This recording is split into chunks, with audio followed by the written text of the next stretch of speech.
丁卯夜审王掌柜当晚，胡总管来警局看望丁卯。老胡离开后，丁卯发现王掌柜离奇溺死于汉牢牢房之中。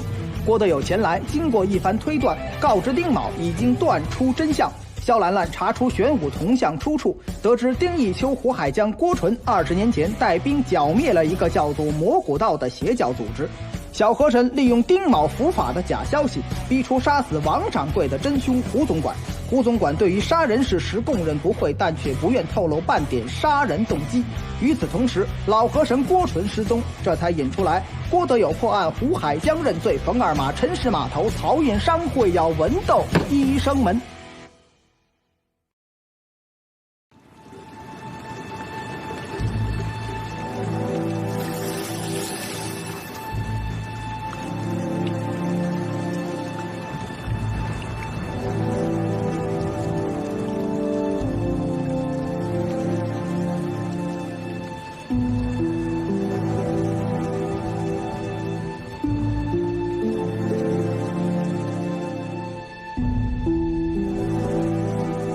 30横长，无遮智慧眼，还请神明垂念我。三宝三根本即缘起性，无其真实之力，明取舍。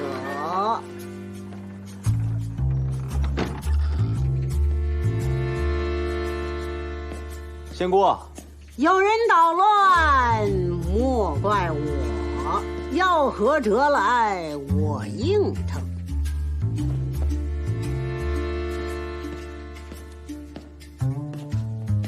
郭二哥，你怎么才来找我呀？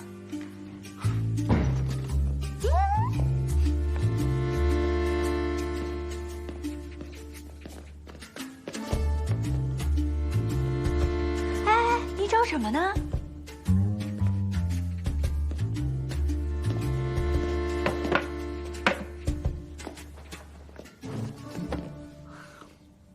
仙姑，我师傅跑哪儿去了？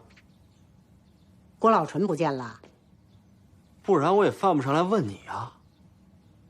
二哥，郭叔从来没来过，我妈不知道。没来，那他还能去哪儿啊？郭叔有老爱喝酒的人吗？就你妈呀。赌档呢？见天说钱不够呢。难道有相好啦？大兄，四上、四中、四下，众凶卦，此乃阴象也。何里要出事儿？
怎么样，红牌护卫，谁敢惹我？你就踏踏实实出国，多学本事，多长见识，添上一块读书的料，比我强多了。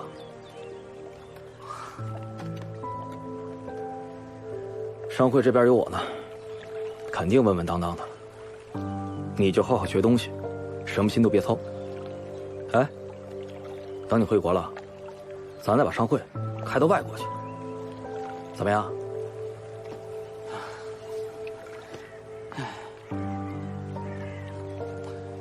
天明哥，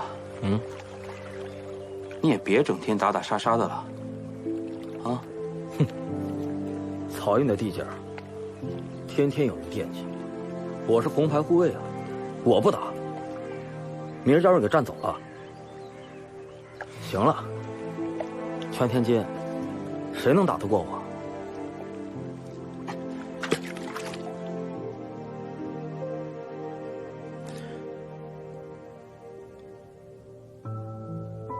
胡婶儿，你放心，商会不会让胡叔受委屈的。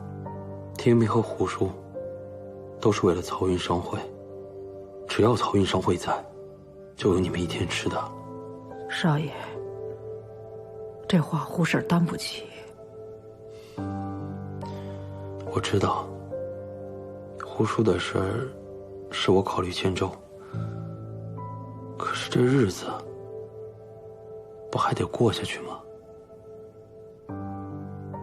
自打天明走了，我就没过过好日子。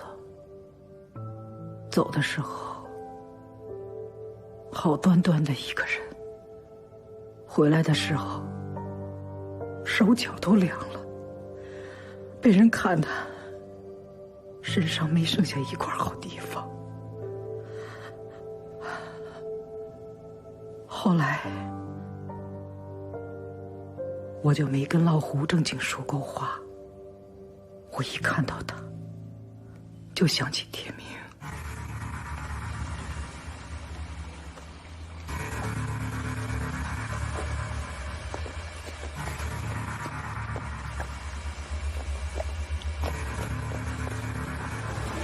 来呀！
是我们商会对不住胡家，是我对不住您。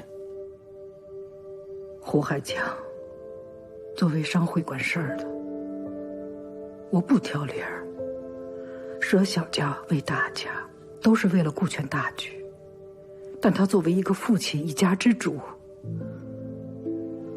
我埋怨他。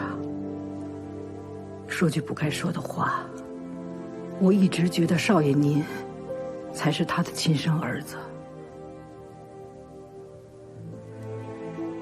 生年不满百，常怀千岁忧。在这世上过活，欢喜快活都只是一瞬的事儿，愁苦烦恼才当真要陪着你一辈子的。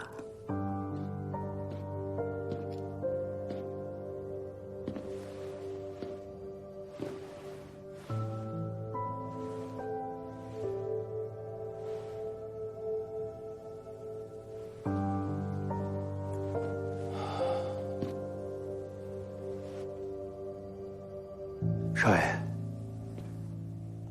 姐也不说话。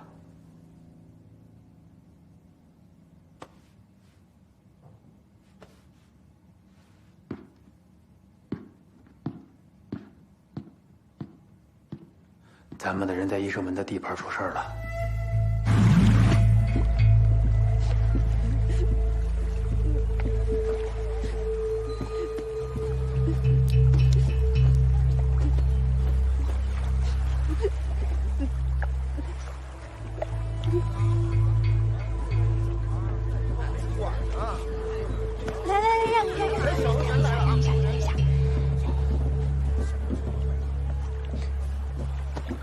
贵爷，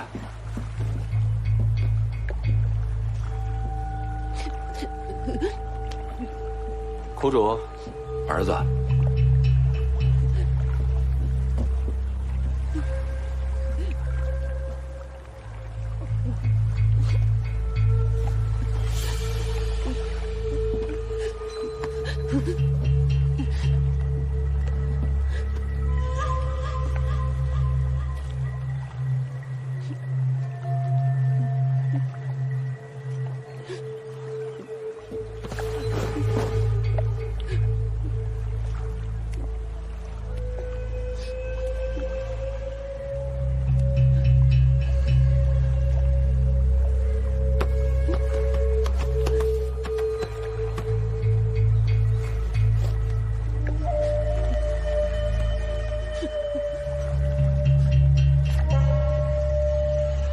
漕运的人，这不是义生门的码头吗？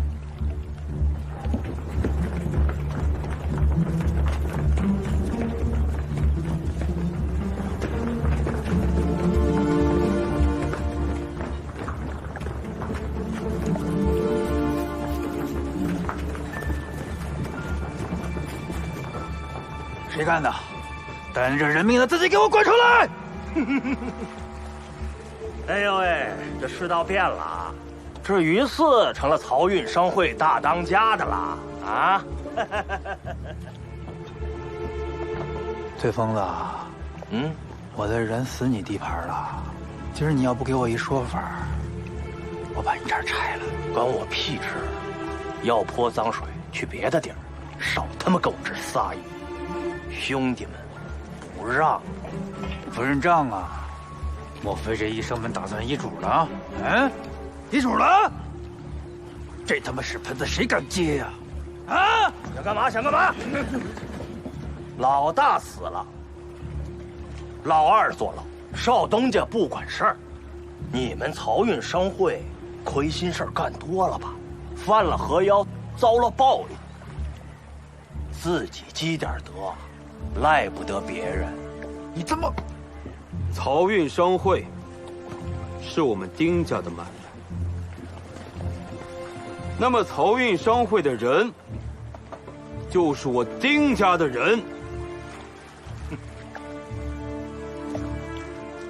我父亲虽然不在了，可是我们漕运商会还在。从今天开始，漕运商会的大小事务全都算在我丁卯的头上。你们谁手上沾了人命，给我像个爷们儿一样站出来！咱们和和气气的走法律程序，别等着让我揪出来对你们不客气。我不会冤枉一个好人，也不会放过一个罪人。揪吧，揪出来算你的。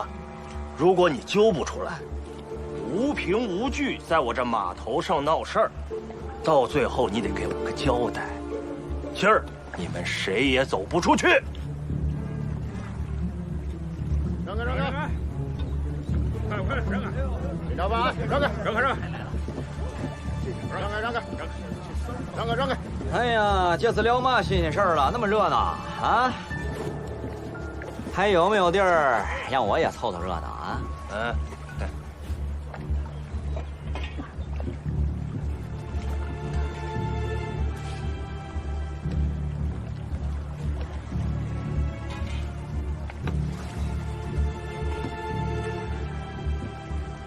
人命案子，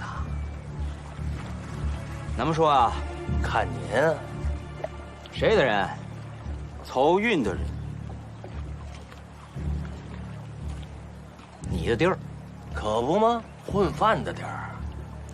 私了还是走程序啊？嗨，这是我们两家的事儿，我们自己解决。好嘞，守队。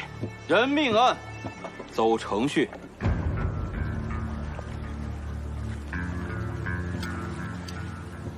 好，走程序。聚众此事可是犯法的啊！丁警官，你知法犯法，可是罪加一等哦。在义生门，我们漕运商会的人死了，我带人只是来抓凶手。信口雌黄，血口喷人，带这么多人来，还说不是闹事儿？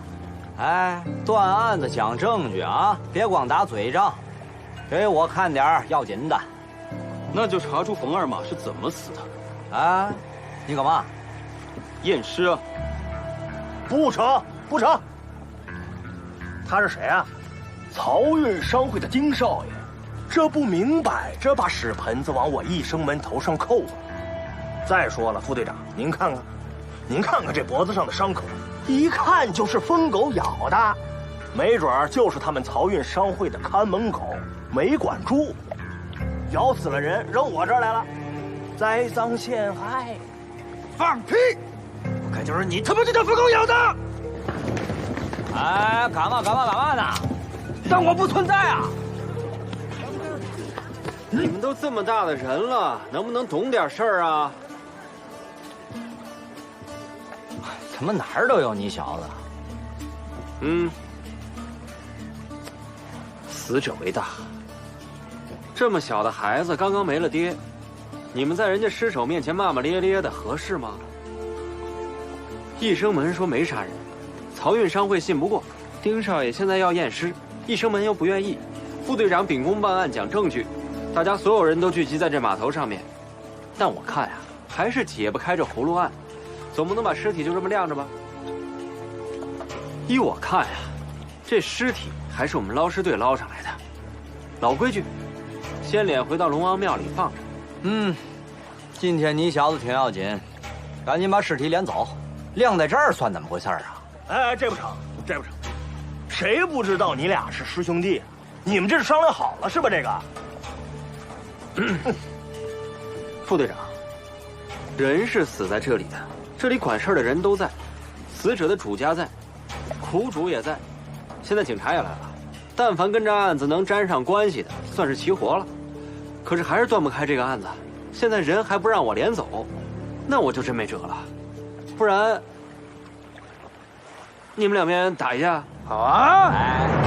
哎！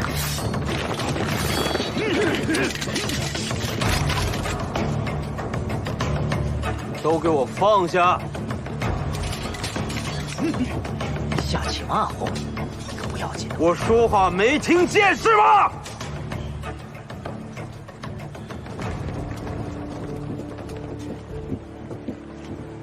你还嫌事儿不够大是吧？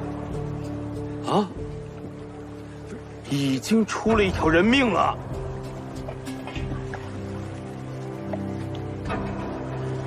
崔老大是吧？人已经死了，而且一看就不是自己跳河死的。我现在确实没有证据找出谁是凶手，可是人死在你们义生门的地盘上，我带人来对质一下，这总是可以的吧？当然可以。那为什么崔老大，你要把自己撇得这么干净？难道是心虚了？得，丁少爷既然把话说到这儿了，那我崔疯子就让一步。小河神，先把尸体敛回去，等事情水落石出了，该有的交代，我们义生门一定交代。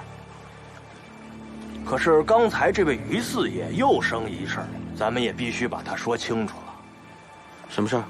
你们证明不了是我们的人杀，那你们带着这么多人和家伙，这叫什么？无事生非呀！刚才这位于四爷带头动刀子动手，那就是对我们义生门上上下下的弟兄们、工人们的安全造成了威胁。我如果就这么随随便便让你们走了，手底下人怎么看我？怂包蛋啊！你想怎么样？既然这是我的码头，副队长今天也在，我也不欺负你。1周以后呢，咱们在你的码头南沽码头来一场文斗，到时候甭管这案子断没断清，都算在输的一方头上，怎么样？随时奉陪。你说了不算，得听丁少爷的意思。文斗。好啊，就文斗。到时候你们可得把人带够了，别说我们欺负你们。哎，好了，哎，这不就私了了吗？这种关键时刻还得我们警局出动，不然的话肯定会出乱子。行了，这还愣着干嘛呢？赶紧把尸体连走啊！散了，兄弟们，走吧。散了，走。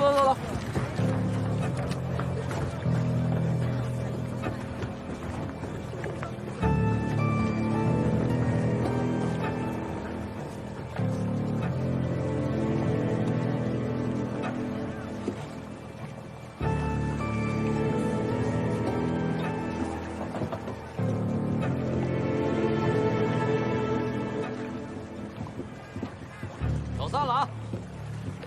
收队。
你从国外带回来这洋玩意儿，一直喝不惯，进到这里面倒是喝出点滋味了。这监狱还有咖啡喝。商会都打点过了，他们亏待不了我，放心吧。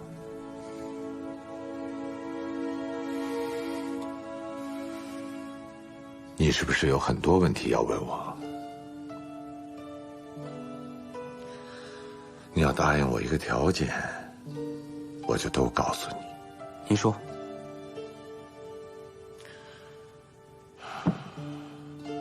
不要让商会垮了。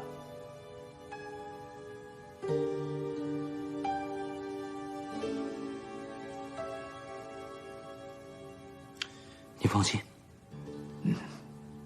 好。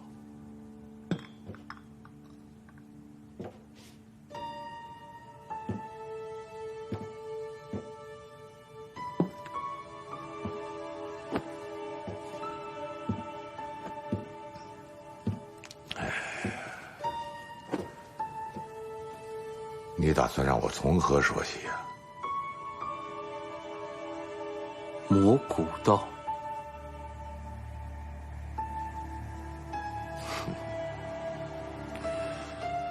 说起这个，已经是20多年前的事了。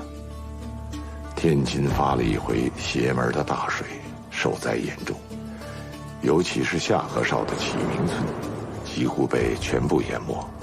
幸存的村民都染上了一种怪病，血管凸起，皮肤溃烂，只能靠抽大烟来缓解痛苦。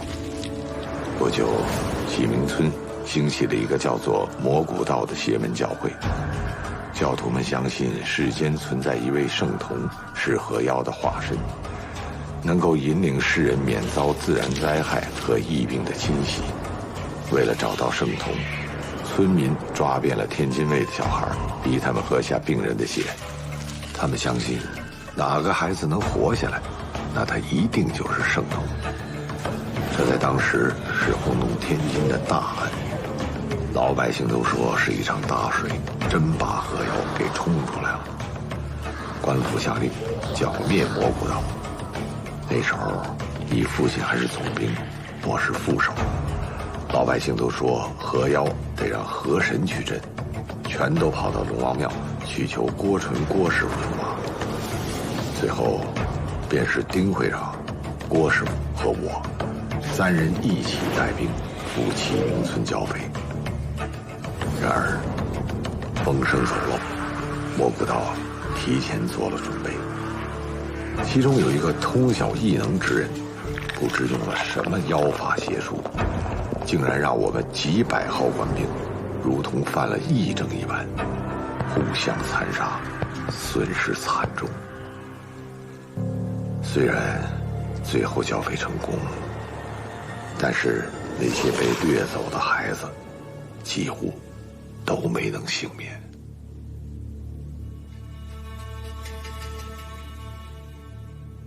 到现在我还记得血缸里泡的那些孩子。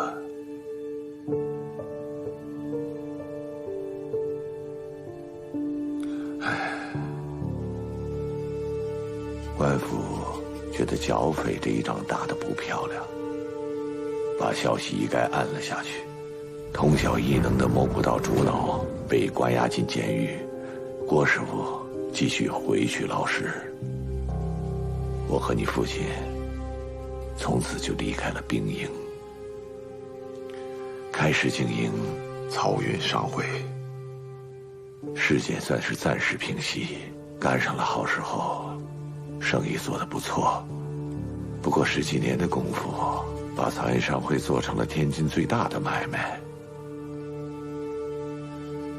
本以为这件事情就这么过去了，万没想到，这2年蘑菇道又有了死灰复燃的迹象，甚至开始渗透到漕运商会内部。丁会长决心不计代价铲除他们，但这次丁会长发现，蘑菇道的邪术变得更加可怕。当教徒病入膏肓的时候，他们要么选择痛苦的死去，要么把肉体献祭给教主，用邪术延续生命。但他们将彻底失去意识，变得如同野兽鬼魅一般凶残。但他们毕竟还是血肉之躯，之所以渗透进漕运商会，想必也是觊觎我们控制的船运，进而掌握鸦片的货流，最大程度缓解教徒的病痛。丁会长顺水推舟，索性在鸦片中混入毒药，以此来消灭抽大烟的蘑菇道教徒。这么做确实偏激了一些，但只有消灭蘑菇道，才能解救更多的人。这件事除了你父亲和我知道之外，我们还买通了管理鸦片馆的王掌柜。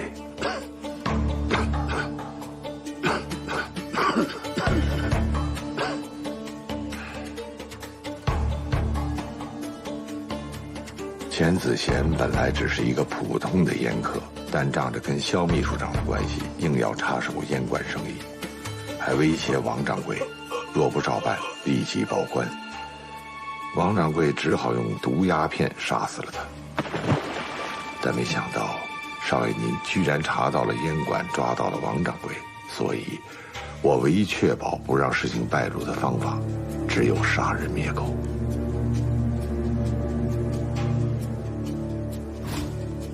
有了我们20年前剿灭他们的教训，他们这一次没敢太放肆，放弃了掠夺儿童的做法。他们想自己制造一个圣童，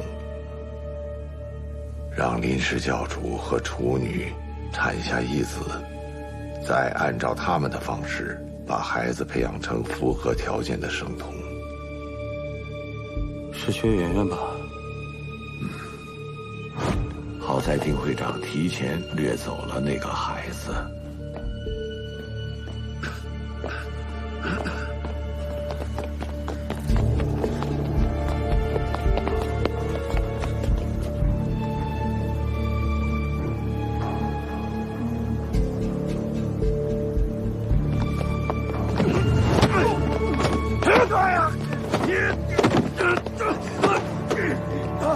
可是那个孩子是无辜的。丁会长当然没有想要那孩子的命，可总得有人牺牲。蘑菇道已经害死了那么多人，如果真的让他们制造出所谓的圣童，我想象不到会发生什么。现在唯一能做的，就是在源头阻止他们。那也就是说，魔古道为了报仇，然后把我爸给杀了。你的这个想法是我跟你父亲所预期要达到的效果，但我要告诉你的事实是，丁会长是我杀的。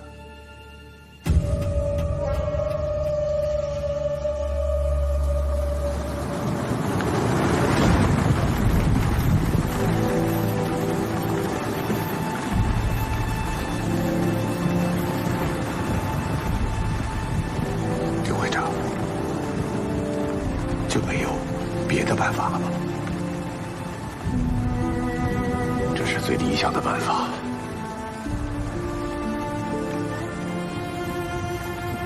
我不想变成怪物，更不想死在外人手里，更何况我还杀过那么多人。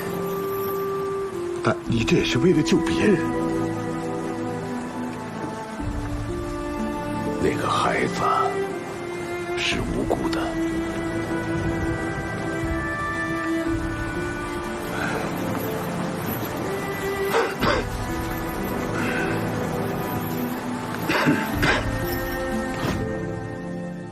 先把船开到启明村附近，把玄武神像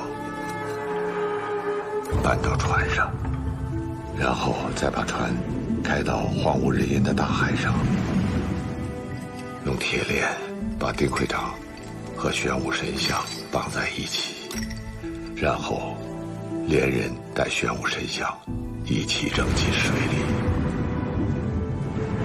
再把海船开到拜河大典的附近，解开铁链。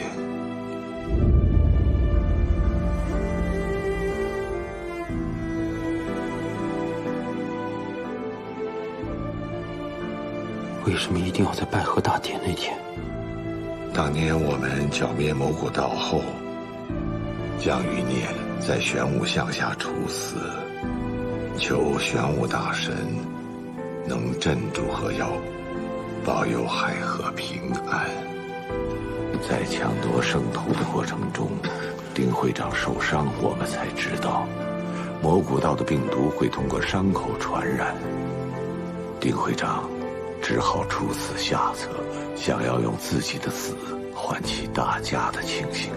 试想当年带兵铲除河妖的人，竟然被绑在镇河妖的玄武大神上，溺死在河底，这必然会被当作是魔古道报复杀人的行为。如此便能警醒世人，也让更多的江湖义士能够意识到魔古道已经卷土重来。所以王掌柜败露之后，我才费尽心思把他伪装成淹死在牢中，也是为了把矛头指向人们口中的河妖魔古道。丁会长这么做，就是想让所有的恩怨都了结在我们这一代人身上，只想把一个干干净净的商会交给你。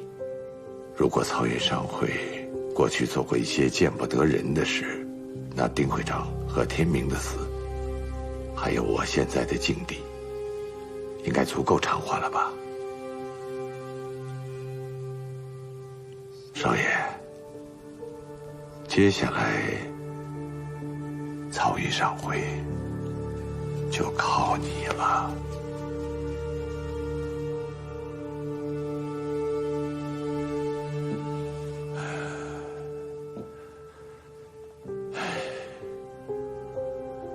一条河要流向哪里，由不得自己，最后都是被水推着走，有可能最后汇进了大海，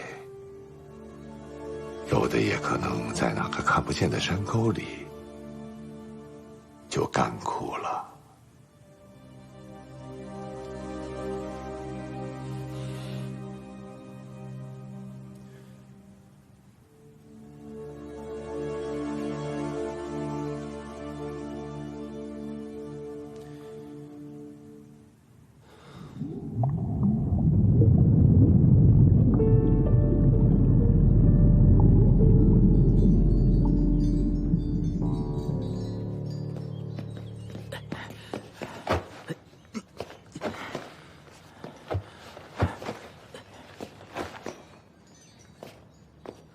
郭爷，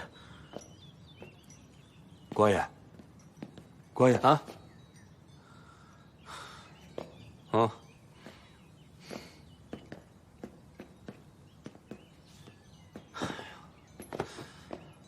怎么了？尸体放好了。啊，我看着呢。这尸体就这样放着不管了？哎呀，等漕运商会和一生门斗完了，自然会有人把尸体连走。郭爷，您用不用验一下？怎么验啊？这尸体死得这么蹊跷，要不要请老郭爷辨一下？师傅走了。啊，走了？去哪儿了？我也不知道，还把烟杆子留下了。我这正焦心呢。郭老爷子不会出什么岔子吧？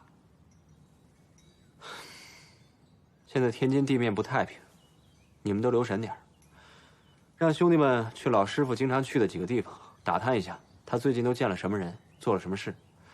泥鳅，把消息放出去，说老何人失踪了。这天津卫但凡能提供点消息的人，咱捞尸队日后必有重谢。得嘞，去吧。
回书说到，胡总管入狱，胡妻可谓是孤苦伶仃，丁卯动容劝慰。医生门码头上惊现漕运商会冯二马的尸体，双方调解不成，约下文斗。冯二马尸体被殓回龙王庙，苦主小海也暂住庙中。狱中，胡总管向丁卯描述魔虎道前情。丁义秋和魔虎道暗斗20载，劫走死婴的正是丁义秋。为了点醒世人魔虎道复苏，丁义秋请求胡总管将自己杀死沉尸。胡总管请求丁卯保护好父亲留下的产业。这天津卫的江湖从此又是另一番模样。这才引出来断指弹牙、直指骁将、闯鬼式御阴兵3人智斗贼首，牵引出漕运内幕。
跟姐姐说说，你上次见到爸爸是什么时候啊？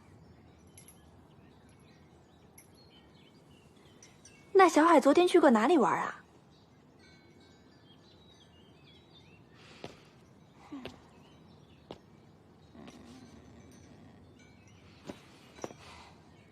哎，你知道后面是谁吗？是龙王，河里的大神。你有什么想说的，就说给龙王听，他会帮你的。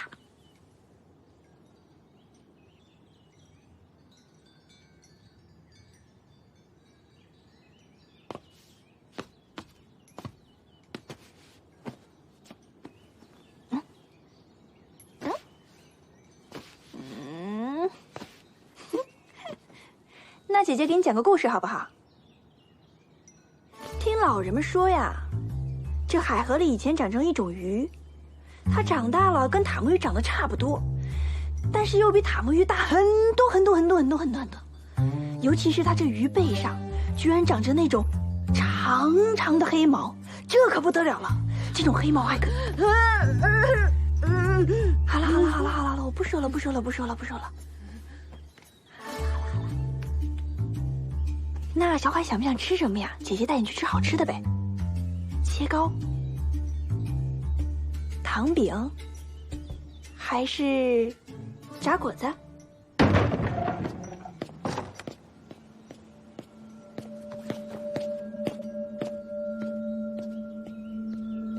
包子？算了，包子肉太少了，不如肘子实在。那就……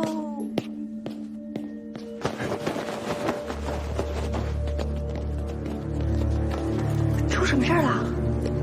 你要干嘛？你要干嘛？我要验尸。小孩子还在这儿呢，你这样做合适吗？这里不是草云商会，能不能收敛一点你少爷脾气？没时间跟你废话。离我爸远点！给我滚！丁卯，我现在是漕运商会的会长，这个人是漕运商会的人。自从他进了漕运商会，他的命就卖给我们了。如果今天有谁想拦着我，那我就让你们跟他躺在一块儿。真当我不敢揍你是不是？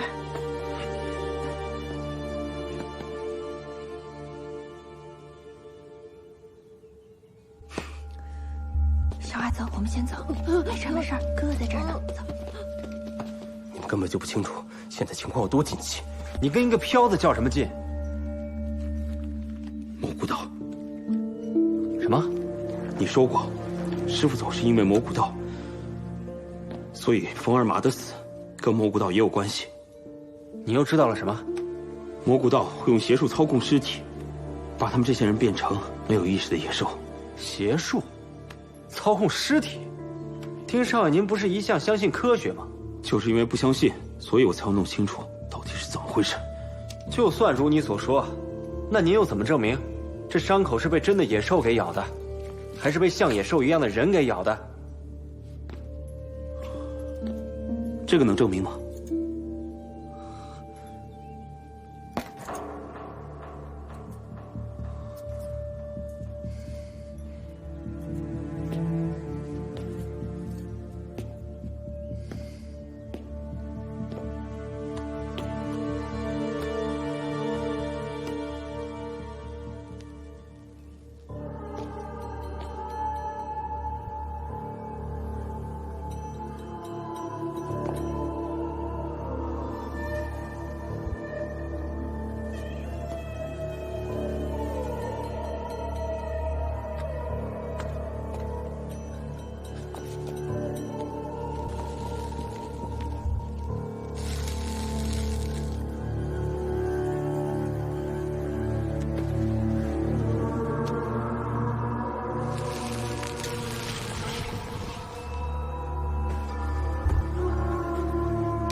齿痕淤青，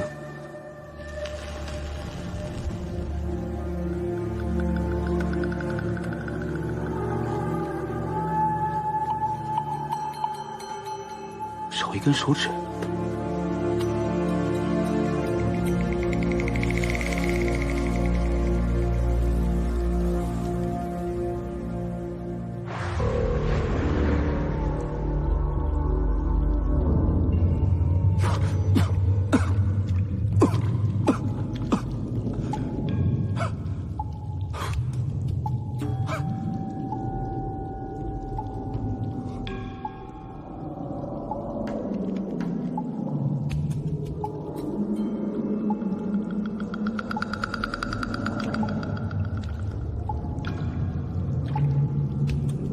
厨子不偷，五谷不收，跑堂上菜的偷吃偷喝，鱼肉缺不了嘴。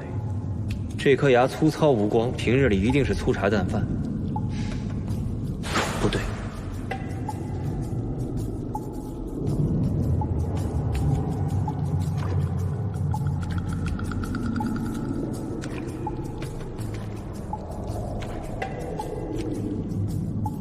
孕妇跟老人一样讲究汤补，稀粥软米，牙齿应该是莹润坚硬，更不对。脑子热又有膀子力气，屠夫。人脖子这么软，还能把牙都咬掉了，会不会是牙口不好的病人？读书人，官老爷，一个白牌下人根本接触不到他们，除非是冯二马身边认识的人，没有防范。卖肉的为什么不用刀呢？不对。病人体弱，怎么能把一个干苦力的冯二马制服呢？不对。按下杀手怎么可能选择咬人这么冲动的方式？也不对。从牙齿大小和磨损程度来看，不是年轻女子，更不是小孩儿。不对。那就只剩下2种可能：第一，是他们漕运商会内部的富太太，通奸有染，遭人灭口。那有的是办法秘密处理啊，犯不上抛尸河中。不对。第二，冯二马根本就不是被人咬死的，懂医的人伪造伤口，再故意把一颗断牙放在里面，栽赃陷害。费这么大劲是想干嘛呢？没道理啊！还会有什么人呢？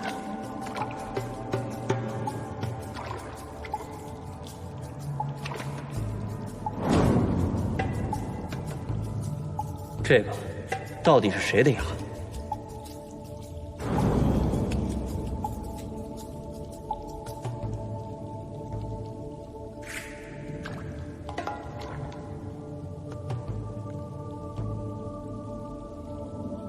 死人。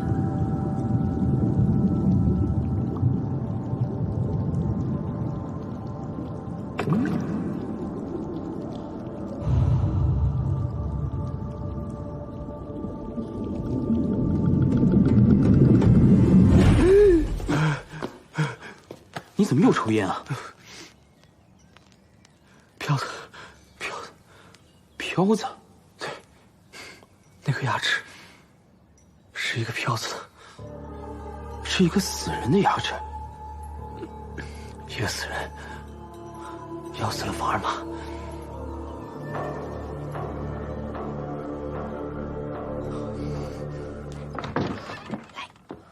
进来。怎么样？这个房间不错吧？我跟你说啊，这可是整个龙王庙最好的房间了，你以后就住这儿吧。来，这个床可好了，你坐一下，感受一下，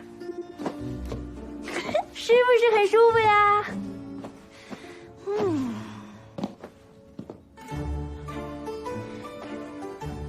刚才欺负你的那个人以前就住在这儿，不过他现在是大商会的会长，肯定不会回来住了，你就安心把这当家吧。我跟你说啊，这个房间里好玩的东西可多了，我带你看看。你看，这是什么呀？你看看。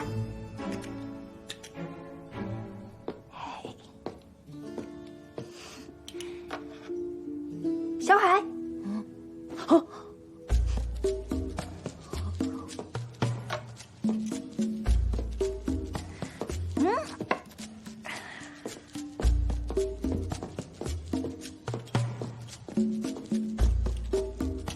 整个商会都是我的，我说什么就是什么，谁要是敢阻拦我，我就让谁死。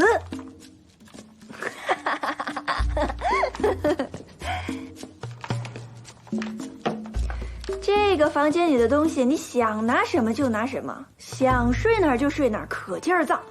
东西弄坏了也没有关系，反正啊是漕运商会大少爷的东西。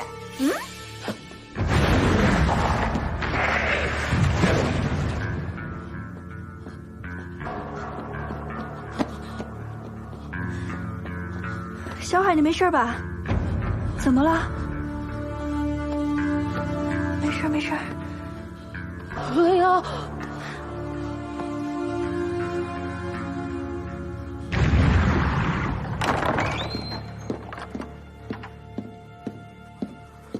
少爷，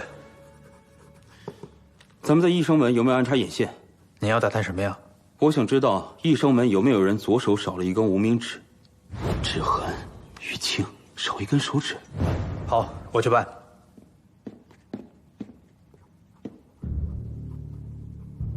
左手无名指，怎么了？义生门我还真不知道，但咱们曹云商会倒有这么一位。谁呀？跟天平联手保住码头的红牌护卫，也是我的好兄弟孙老七。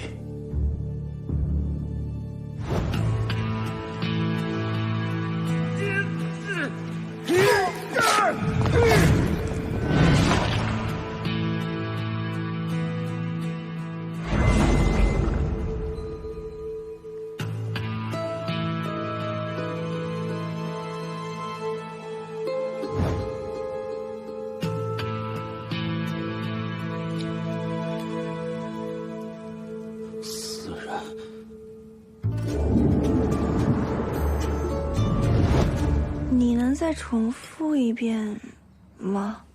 你的意思是说，你爹还有胡总管下了这么大一盘棋，就是为了把魔古道再翻出来？你爹死了，胡总管又进了监狱，你又接管了你以前最不想接管的商会，这么大的代价，就是为了让魔古道浮出水面，把希望寄托于有人可以站出来，同时又能去剿灭他们。你觉得这个可能性大吗？所以现在咱们必须要让人们知道，20年前的魔古道没有完全被剿灭，而且死灰复燃了。师傅还不见了，所以你俩都把自己爹给坑了呗。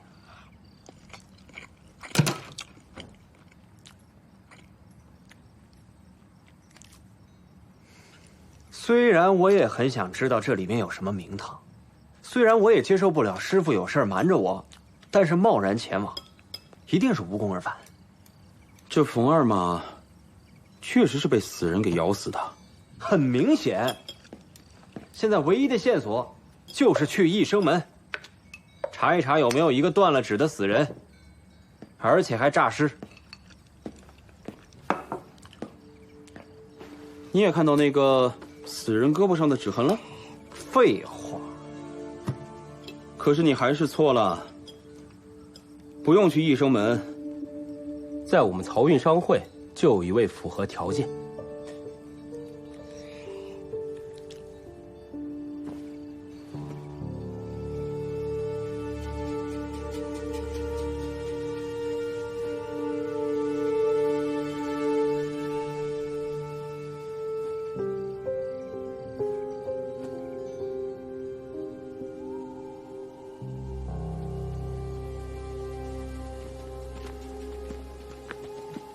我觉得这样有点过了。我跟你说，孙老七肯定死了，而且就埋在这棺材里，不可能跑出来把冯二马给咬死，这不科学。我也觉得不科学啊！咱俩难得达成一致，我看要不就回去吧。偷坟掘墓是要遭报应的。有什么报应都算在我丁卯身上，跟你没关系。那你喊我来干嘛？是你说要找师傅的，魔古道一出现，师傅就不见了。我跟你说，查出孙老七跟冯二马，他们俩跟魔古道之间的关系，这就是变相的在找师傅呀。这个道理我都懂，但是我还有一个问题。什么问题？这事儿跟你有什么关系啊？当然有关系啦！我跟你们讲啊，我好歹也是个神婆养大的，你们来这种地方，怎么也得有个行家帮你们把把关吧？你也就是个假行家。开什么玩笑？看着，交棒兵，你要听言，你拦住双将问国号，你收复恩桥问家园，千古我爱不住南来不住北，主，谁来？哎不。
鬼打墙了吗？开什么玩笑！我一个仙姑，我也就是散散步嘛。拉倒吧，你小时候天天鬼压床。你还尿床呢，天天尿，换褥子都赶不上趟。哎，行了，天黑走夜路，看树不看路，路是一样的，树是变化的。跟我走吧。哎，去哪儿啊？去一个安全的地方。把剑捡了。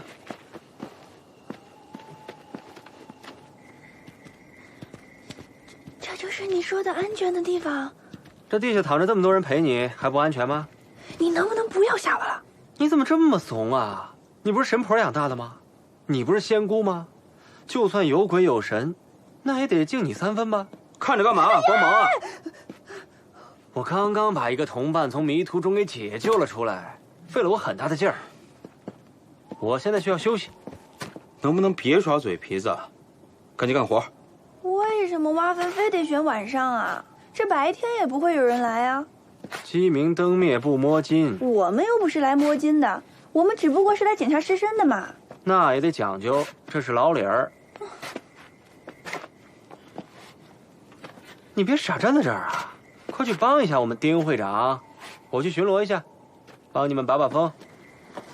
哎，给我一把趁手的兵器。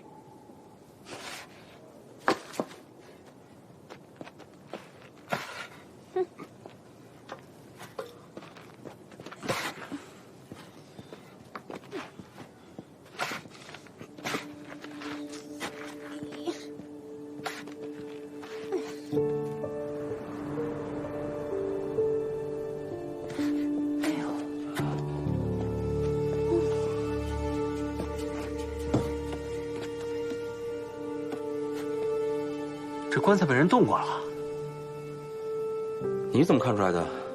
没有关钉。谁会动啊？我们呀。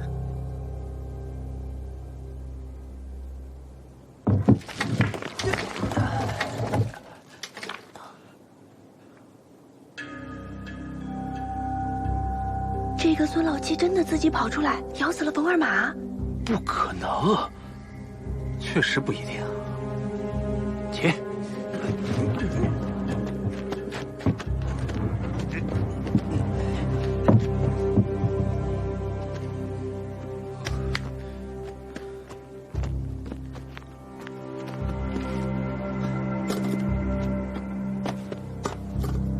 这棺材被盗门走过了。你说是倒斗的？是什么斗？盗墓贼。你怎么知道？天津道门的规矩，棺材被撬后，棺钉不再钉回去，而是放在棺材里。意思是告诉同行，这棺材已经被人动过，让他们别费劲了。而且你们看，有3尺鞘的痕迹。什么鞘？跳大神有文王鼓和赶仙鞭，盗墓的有洛阳铲和3尺鞘，这些都是专用工具。哎，那你们捞尸的有什么工具啊？没什么，就是一身的本事。你说有没有可能这口棺材下葬的时候就是空的，孙老七根本就没死。贼不走空，如果是空棺下葬呢，那么倒斗的肯定是要取走一颗棺钉。现在7颗棺钉完好无损，所以他们肯定从这棺材里取走了东西。会不会是衣冠冢？衣冠冢是客死他乡或者尸骨无存的情况下才会有，而且下葬尽量取全，死者生前衣物要完整的一套。孙老七虽然是漕运商会的红牌护卫，可也不是大富大贵之人。更何况，衣服是所有陪葬品中最不值钱的物件，盗墓的也不至于全部都拿走吧？那还有什么可能啊？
来着！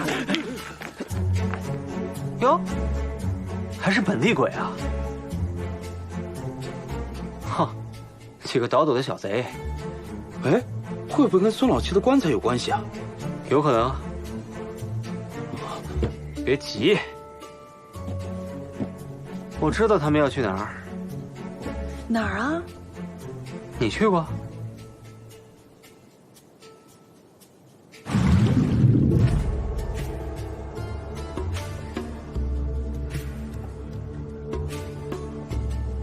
这是哪儿啊？鬼市。就算是晚上做生意，也要弄得亮堂点儿。见不得光。什么见不得光？东西见不得光，人也见不得光。这卖的都是什么东西啊？外面买不到的，这儿都能买到。看看有没有喜欢的，遇见就不要错过。外面打不掉的，这儿也能打。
这石头什么时候出土的？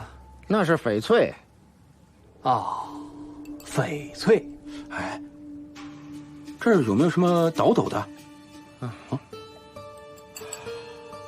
这翡翠什么价啊？您看着给，多了不退，少了不卖。哼，拿钱。干什么？买消息。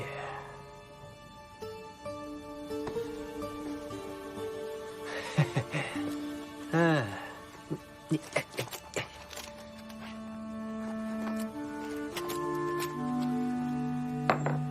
带上。哎，带上。我说卖给你了吗？是你自己说的，看着给的。这是翡翠，仨瓜潦枣，打发要饭的。这东西说好听点，它是一块干青；说难听点，它就是一块碧玉石。以次充好，总得有个度吧？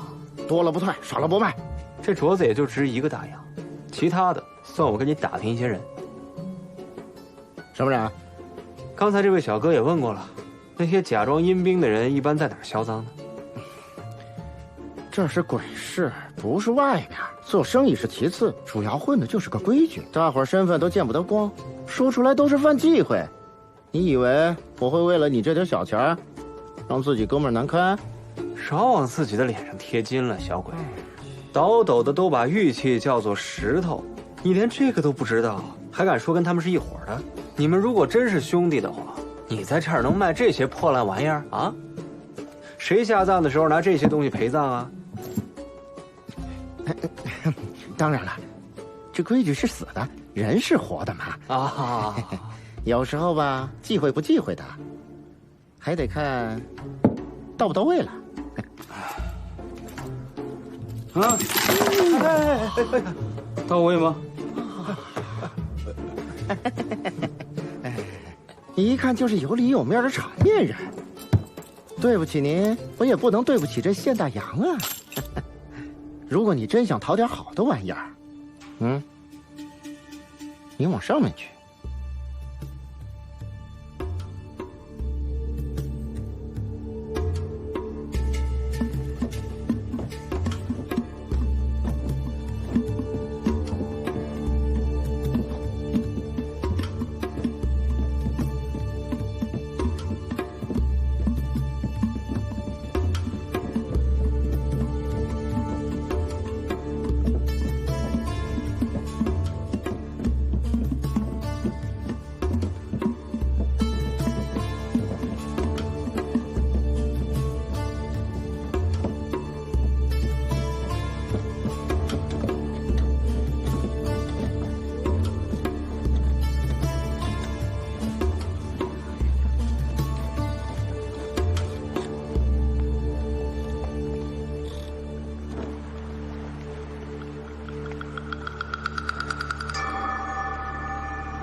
这林子啊也有门道，尽量别看两边，跟紧我就成。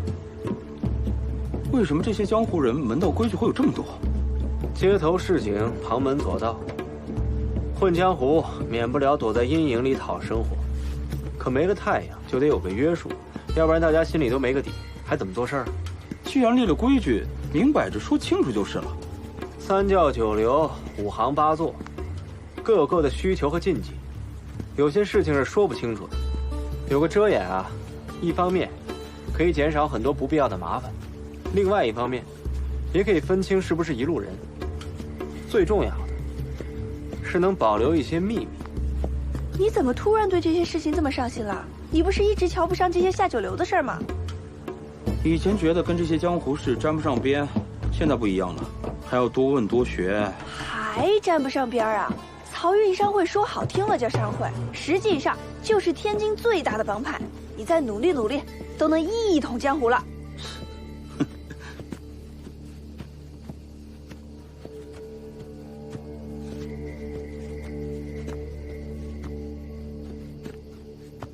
哦，到了。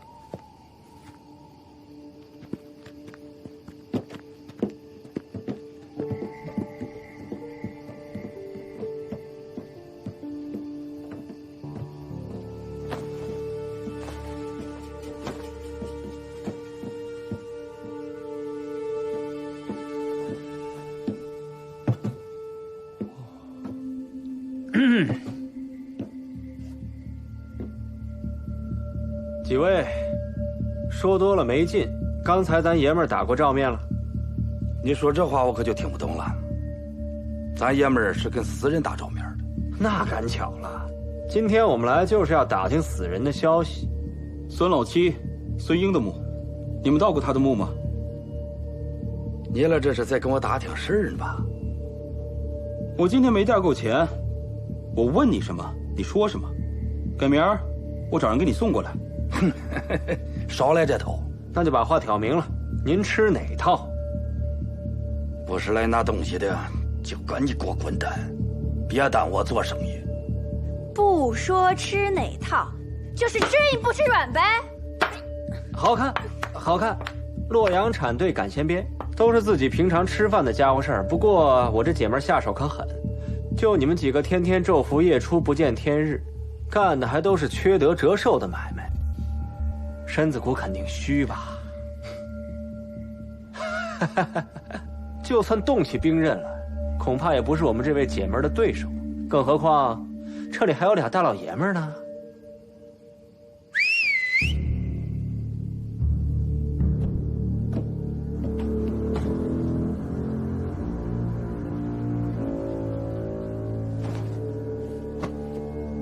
孤儿哥，怎么办？那棵粗树看见了吗？右边，第2根树杈，被前面那棵树树叶挡上的那个位置，看到了吗？看见了。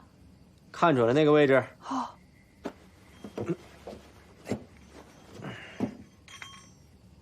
把这个扔过去，能有多大劲儿就使多大劲儿。这是我妈的返魂铃，她做法事还要用呢。你放心，扔过去了必会有人给你捡回来。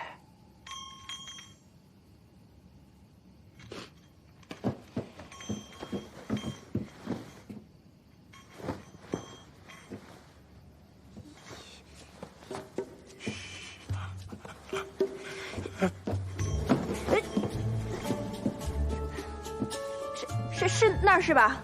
扔啊！哎，女侠啊！呀！哎呀！姥姥的，怎么就得我一个人打呀？这林子里就他一个人啊！草木皆兵，这马匪的招数也拿出来显摆，学又学不像，真是不怕结仇哈！还有那什么鬼打墙、阴兵借道，这都什么年头了，拿出来糊弄小孩呢？几位好汉爷爷，你们是哪条道上混的？正道上的。大道小道。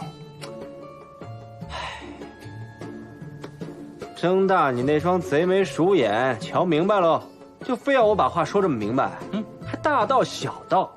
这一位就是我们漕运商会新上任的丁会长。漕运商会会长，我他娘还是英国领事呢。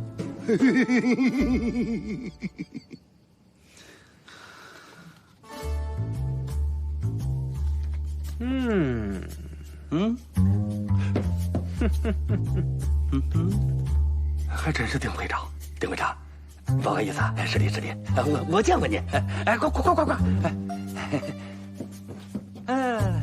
丁会长，我在报纸上见过你老人家，你这身份，怎么又闲工夫到我这儿来了？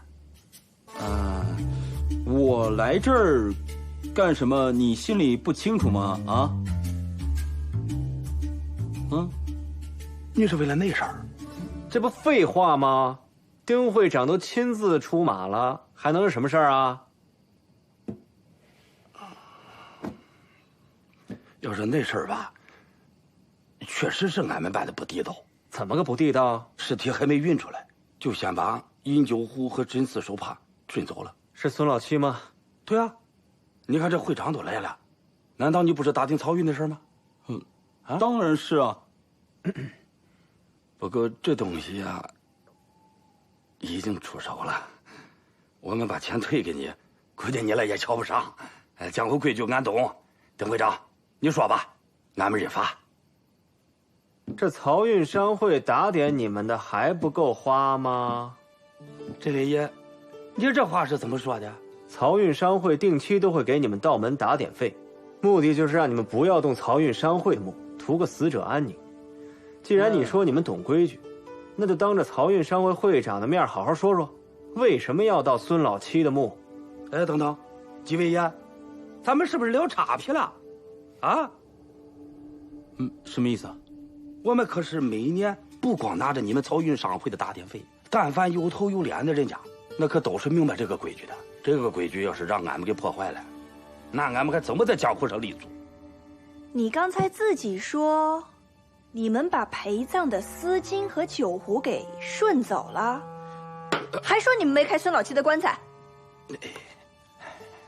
哎呀，那东西啊是俺们的错，但是苦主上门拿钱让俺们帮忙开棺，那可是另外一码的事啊。苦主拿钱啊，还让你们开棺？对呀，这个比方说啊，下葬的时候时辰不全，后来找齐了，你得开棺补齐吧。再比如说想迁坟，换个大棺材什么的，都知道俺们开坟掘墓的活好。这甭管这个墓啊被刨成什么样，完事之后一准给你恢复到下第一铲子之前的样子，这叫手艺。你的意思是说，漕运有人拿钱让你挖孙老七的棺材？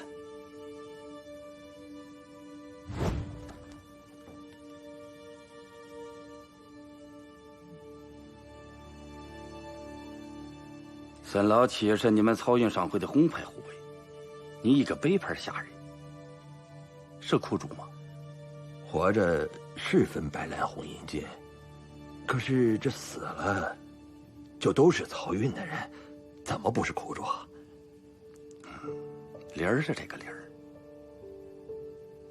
不过这是你自己的事儿呢，还是另有隐情？别人家的家务事，你还真想知道啊？不想。别问那么多了，这活啊，你接不接啊？得嘞，你来说，这活怎么干？把尸体起出来，交给我就行，其他的别报，原封不动填回去。这样啊，你说的这活儿，我们从来没干过。再坐会儿。我是答应过他，不动其他的东西，但是这个倒斗的活干多了，实在是管不住自己这双手。把尸体运出去之前，那东西已经揣兜了，实在是惭愧。不过丁会长啊，你们漕运的人还真是不信这个邪呀！啊，这人都已经入土了，哪有把尸体刨出来重新运走的道理呀？嘿，这不等着人诈尸吗？谁给你的钱？啊？合着这事你不知道？不知道啊。得，算我多嘴了。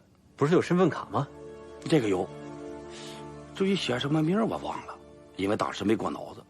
长什么样，有什么特征，你应该记得吧？哎，这你可就难为我了。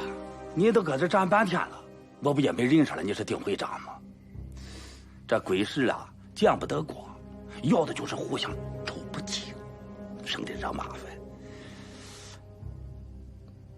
不过，俺觉得这个人是个渔夫。渔夫？他穿了一条橡胶水裤，